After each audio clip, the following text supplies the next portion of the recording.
बोला, ए परिंदे यूं जमी पर बैठकर आसमान को क्या देखता है। ए परिंदे यूं जमी पर बैठकर आसमान को क्या देखता है। अपने पंखों को खोल, जमाना सिर्फ उड़ान देखता है। आप क्या कर रहे हैं, कितनी मेहनत कर रहे हैं, कितना प्रयास कर रहे हैं, ये कोई नहीं देखेगा। लोग केवल वो देखेंगे कि आपने क्या अचीव किया है, आपने क्या गेन किया है, आपने क्या प्राप्त किया है। जमाना केवल आपका परिणाम देखेगा। नमस्कार प्यारे बच्चों। देखो, जिस चीज का हमें इंतजार था, उन बच्चों को इंतजार था जो बार बार कमेंट्स के माध्यम से पूछ रहे थे कि एचएसएससी डी ग्रुप की वैकेंसीज कब आएंगी, ठीक है, नया रिक्रूटमेंट कब जारी होगा। तो वो इंतजार उन बच्चों का कल खत्म हो गया है, यानी कि ऑफिशियल नोटिफिकेशन है वो आउट हो चुका है। ठीक है, तो ये केवल नोटिफिकेशन आउट हुआ है, इसमें आपको ओटीआर करना है, वन टाइम रजिस्ट्रेशन करना है। इसमें अभी पदों का नहीं पता कितने पद हैं, पर यदि हम थोड़ा सा यदि सिस्टम के साथ चलें या देखें कि कितनी वैकेंसी आ सकती हैं, तो लगभग 12 से 13 हजार वैकेंसी आ सकती हैं। लगभग अप्रोक्सीमेटली, या फिर मैं कहूं कि 10 हजार प्लस भर्तियां तो आएंगे। क्योंकि 10 हजार प्लस इसलिए कह रहा हूं क्योंकि आप सभी को पता है कि हमारे जो हरियाणा प्रदेश में केवल सी और डी ग्रुप की वैकेंसी बहुत ही lot of number vacancies vacant है, बहुत ज्यादा सीटें खाली हैं। तो हम लगभग कम से कम 2018 की बात करें तो 18,218 वैकेंसी थी। 2023 की बात करें तो आपकी 13,657 के लगभग वैकेंसी थी। तो लगभग 10 हजार प्लस वैकेंसी तो आपकी यहाँ रिक्त है, क्योंकि बहुत से ऐसे ऐसे ऐसे कैंडिडेट हैं जो कॉन्ट्रैक्ट बेस पे हैं, जो हरियाणा कौशल रोजगार निगम के तहत है। तो वो जब तक उनको जॉब सिक्योरिटी एक्ट नहीं मिलता तब तक वो वैकेंट ही मानी जाएंगे। बहुत से ऐसे बोर्ड हैं, डिपार्टमेंट हैं, यानी कि देखो, दो प्रकार की भर्तियां ऐसी है, एक तो डी ग्रुप और एक क्लर्क, जो हर डिपार्टमेंट में जिनकी नीड है, आवश्यकता है, रिक्वायरमेंट है। तो एक बहुत बड़े स्तर पर जो आपकी है ये भर्ती, आपकी नोटिफिकेशन है वो आउट हो चुका है।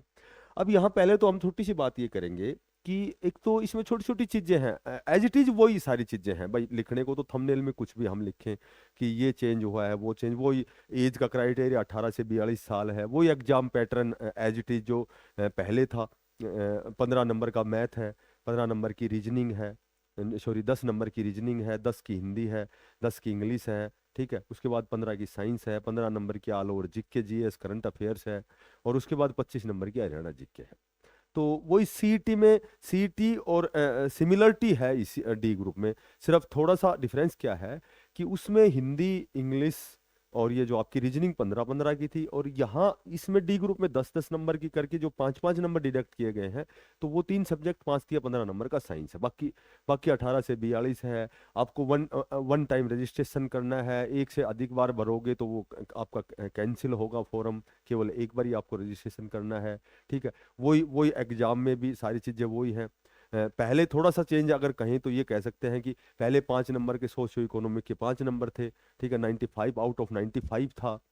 एक क्वेश्चन 0.95 का था। अब 100 क्वेश्चन 100 नंबर के, 1 घंटा 45 मिनट का समय है, ठीक है। और वो नेगेटिव मार्किंग नहीं है। तो वो सारी चीजें लगभग एज इट इज, उसमें बहुत ज्यादा समय खराब हम नहीं करेंगे। हम छोटी सी एक डिस्कशन करेंगे कि अब चूंकि 2023 में आपकी जो भर्ती आई थी, 13,657 पदों पर आपकी भर्ती आई थी, और कम से कम 3 से 4 आपकी एडिशनल लिस्ट भी जारी हो चुकी हैं। लेकिन हर बार क्या हुआ कि वो रिपीटेशन हुआ, हर बार रिपीटेशन हुआ। तो सबसे पहले एट फर्स्ट तो मैं आपको ये बताना चाहता हूं कि चाहे हमारे भूतपूर्व चेयरमैन साहब हो चाहे वर्तमान हो, सभी ने एक बात जरूर कही है कि जो इस भर्ती में जो ये 2023 का जो डी ग्रुप का सीईटी हुआ था, जिसका जो भी स्कोर है वो 3 साल के लिए वैलिड है, और वो पॉलिसी के तहत उसको कंसिडर भी कर दिया गया है, ठीक है। और ये भी कहा था कि जितनी भी सीटें वैकेंट रहेंगी, इसी डी ग्रुप का जो एग्जाम हुआ है, इसी बेस्ड पर जो स्कोर है उसी के बेस्ड पर, और ये जो सीटें हैं वो फिलअप की जाएंगी। तो अब चूंकि फिलहाल हाल ही में 3,007 पदों की आपकी एडिशनल और वेटिंग लिस्ट जारी हुई है। हालांकि ज्वाइनिंग लेटर भी आ गए, अब ज्वाइन भी होंगे सारे, ठीक है। एक वो जो ईडब्ल्यूएस का है अभी, उसका कुछ एक होल्ड पर है, जो रिजल्ट बचा हुआ है। तो यहाँ 3,007 का फिलहाल जो आपका एडिशनल जो रिजल्ट आया है, जो लिस्ट आई है, तो इसमें इसमें यदि हम कयास लगाएं तो लगभग 1500-1700 बच्चे ही ज्वाइन करेंगे। देखो ये एक पॉसिबिलिटी है, ना कि ऑथेंटिक है। मैंने पहले बता दिया कि क्योंकि क्योंकि जब पोर्टल नहीं खोला गया, जब कोई और दूसरा मार्ग नहीं अपनाया गया, तो जाहिर सी बात है इसमें रिपीट हुए हैं। और ये सब लगभग सभी बच्चे भी जानते हैं कि वो बच्चे सी ग्रुप में चले गए हैं, दूसरे प्रकार के अपर लेवल पे चले गए हैं, तो रिपीट तो हुए हैं, ये तो नो डाउट।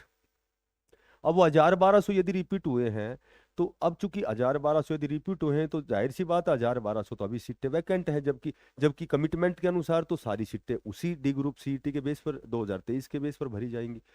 तो अब मैंने पहले हर वीडियो में एक बात मैं बोलता था कि श्योर एंड सर्टेन कंफर्म आपकी वेटिंग लिस्ट या एडिशनल लिस्ट आएगी। तो फिलहाल 3007 की तो आ चुकी है, और अभी ईडब्ल्यूएस का मामला, अभी उसका रिजल्ट बचा हुआ है। तो कहने का मेरा मतलब ये है कि अब आपका उन 2023 वाले बच्चों का 11 जनवरी 2027 तक जो स्कोर कार्ड है वो 3 साल के लिए वैलिड है। अब 3 साल के लिए वैलिड है, तो 2027 जनवरी आने में तो लगभग 6 महीने के लगभग अप्रोक्सीमेटली लगभग 6 महीने बचे हुए हैं। तो क्या 6 महीने बचे हुए हैं, तो ये 1000-1200 जितने भी पद अभी 13,657 में 1000-1200 1500 1400 ये अभी पद वैकेंट है, तो क्या उसी सीईटी स्कोर पर भरे जाएंगे? तो ये जहां तक मेरी जानकारी है, मेरे विचार हैं, तो ये इसी सीईटी बेस पर भरे जाएंगे, जो भी 1000-1200 1500 जो अभी सीटें वैकेंट है। और चूंकि 6 महीने तक आपका जो 2023 का स्कोर कार्ड वैलिड है, तो मैं तो यही कहना चाहूंगा कि आपका जो ये जो आपका एडिशनल एक लिस्ट है और आने की प्रबल संभावना है। जहां तक मैंने यदा कदा कहीं से भी जानकारी एकत्रित की है, तो ये संभवतः इसकी पॉसिबिलिटी जो है वो 95% है। क्योंकि देखो, आपने देखा होगा कि हरियाणा पुलिस में कितनी साल बाद भी वेटिंग लिस्ट आई, 2 वेटिंग लिस्ट आई है, शायद 2020 की, 21 की, कब की भर्ती थी।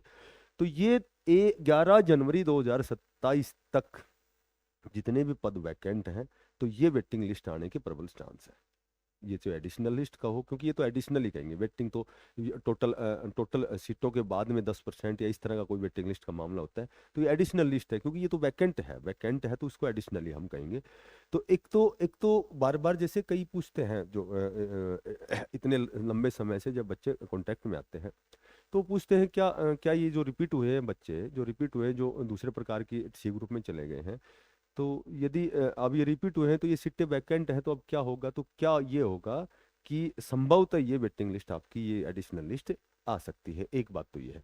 अब बात करें ये जो नोटिफिकेशन आपका आया है, यदि ये भर्ती जो डी ग्रुप की है 11 जनवरी 2027 से पहले होती है, तो जो इनका स्कोर कार्ड है वो तो मान्य है ही, तो कंपटीशन बढ़ेगा। क्योंकि जो 2023 में जो स्कोर था वो बच्चों का बहुत अच्छा स्कोर था, तो आपकी जो कट ऑफ है वो बहुत ज्यादा ऊपर जाएगी। ठीक है। और यदि इसके बाद होता है एग्जाम, तो ये तो आउट ही हो जाएंगे। इनका तो जो जो भी कंसिडर 3 साल जो भी 27 तक के जब इनको स्कोर कार्ड मान्य किया गया है, इसके बाद यदि एग्जाम होता है या जो भर्ती प्रक्रिया होती है, इसका रिजल्ट आता है, या कोई दूसरे प्रकार की क्रियाएं यदि बाद में होती हैं, तो इनका क्या है कि 0 हो जाएगा। ठीक है। हाँ, पर ये जो पुरानी भर्ती की वेटिंग लिस्ट है वो इसी स्कोर कार्ड पे आएंगी, कब तक? 2027 तक, यानी कि अभी आपके पास कम से कम लगभग 6 महीने हैं। अब होता क्या है, ये तो भविष्य के गर्भ में है, ये तो आगे की बातें हैं। ठीक है। तो बाकी सारी चीजें एज इट इज है, मैंने आपको बता दिया। एग्जाम पैटर्न भी वही रहना है, वही एज का क्राइटेरिया 18 से 42 है, वो सारी चीजें एज इट इज है। और वन टाइम आपको रजिस्ट्रेशन करना है, बार बार करोगे तो वही आपका एग्जाम में भाई 5वां कॉलम आपको खाली नहीं छोड़ना है, नहीं तो वो नंबर कट जाएगा आपका। तो वो सारी जो पॉलिसी, जो पहले का जो रिक्रूटमेंट रूल था, वो एज इट इज वही रहने वाला है। और ये फॉर्म जो आपके हैं, आवेदन आज से स्टार्ट हो चुके हैं 19 तारीख से, और 3 जुलाई तक चलेंगे। ठीक है। तो देखो, कई बार क्या होता है कि हमें पछतावा भी होता है, बहुत अच्छी तैयारी हम करते हैं, 1-2 नंबर से हमारा सिलेक्शन नहीं होता है, उस सिलेक्शन की प्रक्रिया में 1-2 नंबर से वंचित रह जाते हैं। तो वो मैंने हर वीडियो में मैं आपको केवल मोटिवेट यही करता हूँ कि आपको बार बार प्रयास करने पड़ेंगे, आपको बार बार अवसर मिलेंगे, लेकिन उन अवसरों को भुनाना है आपको। ठीक है। क्योंकि क्योंकि हम केवल मायूस होकर के बैठेंगे, तो जाहिर सी बात है कि सफलता तो क्या मांगती है? सफलता तो त्याग मांगती है, मेहनत मांगती है। पूरी मेहनत और मशक्कत के साथ जब हम उस दिशा में सार्थक प्रयास करते हैं, पॉजिटिव होकर प्रयास करते हैं, तो सफलता तो सुनिश्चित है। तो यही आज की वीडियो थी, जितनी मेरे पास जानकारी थी। यदि आपको वीडियो अच्छी लगे तो कृपया करके इसको सब्सक्राइब करें, ठीक है। और हमारी मैथ की लगभग क्लासें कंप्लीट हमने हरियाणा पुलिस के नाम से कर दी हैं। एक लास्ट की क्लास है वो मंडे की है। लगभग लगभग जितने भी प्रकार के टॉपिक थे हमने सारे कंप्लीट कर दिए हैं, और एक जगह आपको प्लेलिस्ट में मिलेंगे। आप, मैं ये गारंटी करता हूँ कि एक क्लास जिसने जो देखेगा बच्चा, वो पूरी क्लास से अपने आप ही देखेगा। मैथ में उससे बाहर आपको कहीं किसी भी एग्जाम में, किसी भी बड़े से बड़े लेवल के एग्जाम में भी उससे बाहर कोई क्वेश्चन आपको नहीं मिलेगा, बशर्ते कि आप उसको पॉजिटिव होकर के क्लासों को पढ़ें। और बाकी कहीं भी पढ़े, लेकिन पढ़ें, बस सीधी सी बात यह है कि ये जो आपकी भर्ती है ये बहुत बड़े स्तर पर है। और हर, जब 2023 के बाद 26 में आई थी, 27 में आई, तो 4 साल आगे 31 में आएगी, तो 4 साल का बहुत बड़ा गैप होता है। 4 साल में तो बहुत एक लंबी जो समयावधि होती है। तो उसमें आप इसी इसी पर अपना फोकस करें, इसी पर अपना पूरा 100% दें, और आपको उसका परिणाम भी 100% मिलेगा। फिर मिलते हैं किसी नई अपडेट के साथ, तब तक के लिए बेस्ट ऑफ लक, सभी को धन्यवाद, राम राम।